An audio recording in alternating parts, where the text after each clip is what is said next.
여러분 안녕하셨습니까? 양영태 TV의 양영태입니다. 오늘은 2021년 8월 4일 수요일입니다. 구독 버튼과 엄지를 눌러주시면 감사하겠습니다. 이 조선일보에 이런 부분에 문제가 제기됐습니다. 통일부 폐지론이 왜 나오는지 돌아봐라 하고 안용현 논설위원이 한마디 했습니다. 근데 그 내용을 한번 축약을 해가지고 이건 상당히 좀 중요한 이야기입니다. 이건 노무현 정부 시절에 이제 통일부가 나선 남북회담에 그때 우리가 이제 반출해 보면 아주 기이하고 괴기한 장면들이 많았지 않습니까? 우리가 쌀과 비료를 주는 회담인데도 큰 소리는 북한이 꽝꽝 쳤지 않습니까? 그게 이상하다 생각한 거죠. 국민들은 의아해하죠. 2006년에 장관급 회담에서 북한은 뭐라고 그랬냐면 김정일의 성군 정치가 남측 안전을 도모해주고 있다. 우리가 정치를 잘해서 북한의 남측의 안전을 도모해주고 있다. 그러면서 쌀 50만 톤을 달라. 아주 노골적으로 달라 했습니다. 요즘은 지능적으로 달라 안 합니다. 가만히 있어도 잘 주겠다고 하니 뭐 그러는 건지 뭔지는 잘 모르겠지만 하여튼 이해가 좀 안 됩니다. 쌀 50만 톤을 달라고 했다는 겁니다. 2007년 회담 때는 통일부 장관이 북대표에게 미안합니다를 연발했다는 겁니다. 아이 참. 이번에는 만찬을 간소하게 해서 미안합니다. 시내 참관 시간이 없어서 미안합니다. 통일부 장관이 북대표 때 2007년 회담 때 그랬다는 겁니다. 통일부 장관이 북한 대표에게 미안 이번에 만찬을 간소하게 해서 미안합니다. 시내 참관 시간이 없어 미안합니다. 이랬다는 겁니다. 2007년도 얘기입니다. 당시 회담장 주변에는 이 노무현 때 얘기입니다. 쌀을 못 줘 미안했던 것 아니냐 이런 말이 회담장 주변에서 나왔습니다. 북한이 빈손으로 돌아간 건 북핵 합의를 제대로 이행하지 않았기 때문인데 그 무렵 북한은 우리 국민 세금인 남북협력기금 1조여 원을 맡겨둔 제 돈인 양 내놓으라고 큰 소리 꽝꽝 쳤습니다. 그런데도 통일부는 빚이라도 진 듯이 쩔쩔매거나 퍼줄 궁리만 했다는 것입니다. 그때 통일부 장관은 북한 인권 탄압, 불법 행위에 확실한 증거가 없다고까지 말했습니다. 통일부 장관이 이런 소리를 했다. 인권 문제는 지역 환경하고 특성에 따라서 다르게 해석해야 된다. 이렇게 또 옹호를 한 겁니다. 북한은. 그러니까 인권의 보편성을 갖다가 무시한 궤변입니다.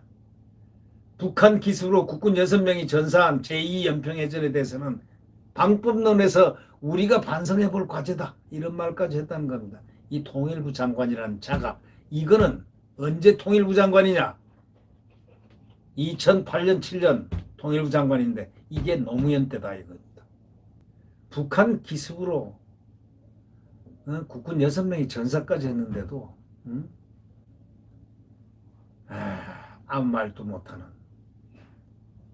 그래서 헛발질이 계속 쌓이면서 통일부 폐지론이 당시에 나왔습니다. 지금 어떻습니까? 문재인 정부 첫 통일부 장관은 북한의 그 리성군과 회담하면서 말씀 주신 대로 역지사지하면서 문제를 풀어가겠다고 절절 기었다는 얘기입니다. 이성권이 뭐라고 그랬냐면 역지사지 같은 말 하지 마 하고 쏘아붙이자 아무 말도 못했다는 겁니다. 그 후임은 누구냐? 천안함 폭침에 따른 대북 제재를 바보 같다고 했던 사람입니다.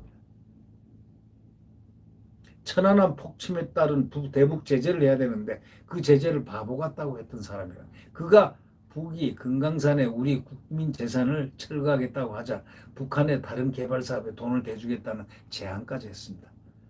지금 전대회 부장을 했던 주사파 출신이었던 지금 장관은 한미동맹이 냉전동맹이라는 인식을 드러내고 있습니다.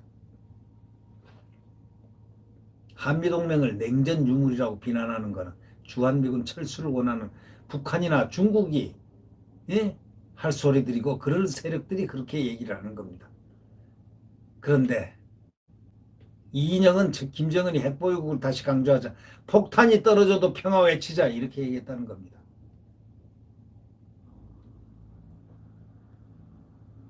국민 생명보호가 최우선이어야 할 장관 입에서 정말 꿈에 들어도 끔찍할 소리가 나온 겁니다. 우리 국민이 맞을 백신도 없는데 부족할 때 나누는 것이 진짜 나누는 것이다. 이러면서 북한에 백신 주자고 또 합니다. 노정부 장관들보다 이건 한 수 더 떴습니다. 노무현 때보다 한 수 더 떴습니다.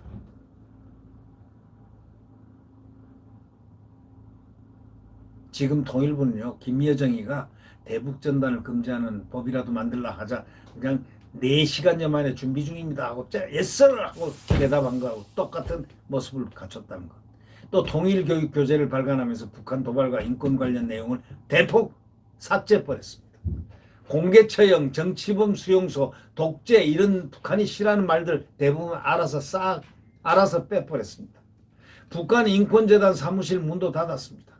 인권 들어가면 북한이 알레르기 반응을 하니까 바로 그냥 없앴습니다. 문 닫고. 그래놓고 북인권부서를 두고 세금을 쓰고 있습니다. 2018년 남북 정상회담에 전달할 희망사항을 받으면서 예시문에 군대 가기 싫어요를 넣었습니다. 군대 가기 싫어요를 넣었습니다. 김정은에게 군대 가기 싫다는 말을 전해달라는 얘기나 다름이 없다고 조선일보는 기록하고 있습니다. 국세청이 세금 내기 싫다는 글을 올린 셈입니다. 김여정 등이 한미훈련하지 말라고 협박하면은 군사적 긴장 조성이 되니까 안 된다 하고 맞장구 치는 데가 어디냐? 바로 여기다 이거지. 이번 8월 2일 그러니까 이게 어저께 아닙니까? 어저께 아니 그저께 아닙니까? 그저께도 또 그랬다는 겁니다. 북한 대변인 북한을 대변하고 퍼줄 국민화하는 통일부. 그런 통일부 원하는 국민이 몇이나 있을까요? 그러니 13년 전처럼 통일부 폐지론이 또다시 나왔습니다. 이게 어느 나라 통일부냐? 이게 누구 통일부냐? 대한민국 통일부냐? 아니면 어디 통일부냐? 통일부, 이런 식의 통일부는 빨리 폐지돼야 됩니다. 예, 정말 큰일 났습니다. 네, 지금 나라가 안팎이 시끄럽습니다. 여야를 막론하고 지금 대선 문제 때문에 날로 전번 거치러 가지만 지금 야권은 그래도 이 대선 주자들이 모두 다 하나같이 훌륭한 그 능력들을 가지고 있는 분들이기 때문에 한 분도 이렇게 탓할 만한 사람이 없습니다. 그래서 이 좋은 주자들 가지고 아름다운 경선을 펼쳐서 그리고 나중에 단일화를 시켜서 가야 되는데 결국 이준석이가 산통을 깨버렸습니다. 안철수를 협박을 하다가 일주일 내로 들어와. 안 들어오면 합당할 거냐 안 올 거냐. 예스냐 노냐 대답해. 그 다음 주는 내가 휴가야. 안 돼. 이런 식으로 얘기해가지고요. 이 말이 그리고 계속 조롱합니다. 안철수를 계속 조롱. 안철수는 야권 단일화를 시킨 그래서 서울시장을 만들어낸 굉장히 훌륭한 정치적 업적을 이루는 진화된 정치인, 아주 훌륭하고 순수한 정치인입니다. 이런 분을 계속 약을 올리는 저 이준석의 그 머릿속에는 뭐가 있을까요? 이런 걸 생각하면서 꼭 어려울 때, 꼭 뭔가 잘 대나가려고 할 때 속된 말로 산통 깨는 자가 하나씩 나타난다 하더니 바로 이자구나 라는 생각을 하니까 가슴이 미어질 듯 분노가 치밉니다. 적은 내부에 있었구나 이런 느낌 있지 않습니까?